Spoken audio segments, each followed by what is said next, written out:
ಪರಿಶ್ರಮದ ಫಲವೇ ಸ್ವಾತಂತ್ರ್ಯೋತ್ಸವ. ನ್ಯಾಯಾಧೀಶರಾದ ಹುಂಡಿ ಮಂಜುಳಾ ಶಿವಪ್ಪ, ಲಿಂಗಸೂರು. ಆಗಸ್ಟ್ 15ರಂದು ದೇಶಾದ್ಯಂತ 79ನೇ ಸ್ವಾತಂತ್ರ್ಯೋತ್ಸವ ಸಂಭ್ರಮದಲ್ಲಿ ನಾವುಗಳು ಆಚರಣೆಯಲ್ಲಿದ್ದೇವೆ.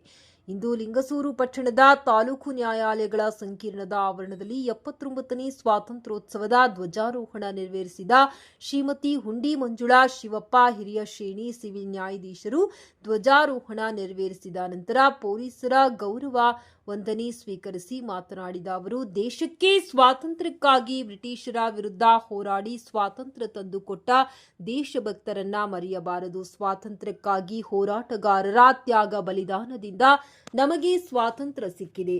ಅದಕ್ಕಾಗಿ ಹೋರಾಟಗಾರರನ್ನ ಸ್ಮರಿಸಬೇಕೆಂದರು. ಈ ಸಂದರ್ಭದಲ್ಲಿ ಸನ್ಮಾನ್ಯ ಶ್ರೀ ಗೌರವಾನ್ವಿತ ಅಂಬಣ್ಣ ಕೆ, ಪ್ರಧಾನ ಸಿವಿಲ್ ಮತ್ತು ಜೆಎಂಎಫ್ಸಿ ನ್ಯಾಯಾಧೀಶರು, ತಾಲೂಕು ವಕೀಲ ಸಂಘದ ಅಧ್ಯಕ್ಷರಾದ ಬೋಪನಗೌಡ ಪಾಟೀಲ್ ವಕೀಲರು, ನಾಗರಾಜ್ ಎಲಿಗಾರ ವಕೀಲರು, ಹನುಮಂತರಾಯ್ ರೆಡ್ಡಿ ವಕೀಲರು, ಶರಣಬಸವ ಪಟ್ಟಣಶೆಟ್ಟಿ ವಕೀಲರು, ಸುಗ್ರೇಶ್ ಸಾಲಮನಿ ವಕೀಲರು, ಶ್ರೀಮತಿ ಪೇರಣಾ ರಾಮನಗೌಡ ವಕೀಲರು ಮತ್ತು ನ್ಯಾಯಾಲಯದ ಸಿಬ್ಬಂದಿ ವೆಂಕೋಬಾ ಗುಡದನಾಳ, ರಾಜಶೇಖರ್, ದೇವರಾಜ್ ಸೇರಿದಂತೆ ಇನ್ನೂ ಅನೇಕರು ಉಪಸ್ಥಿತರಿದ್ದರು.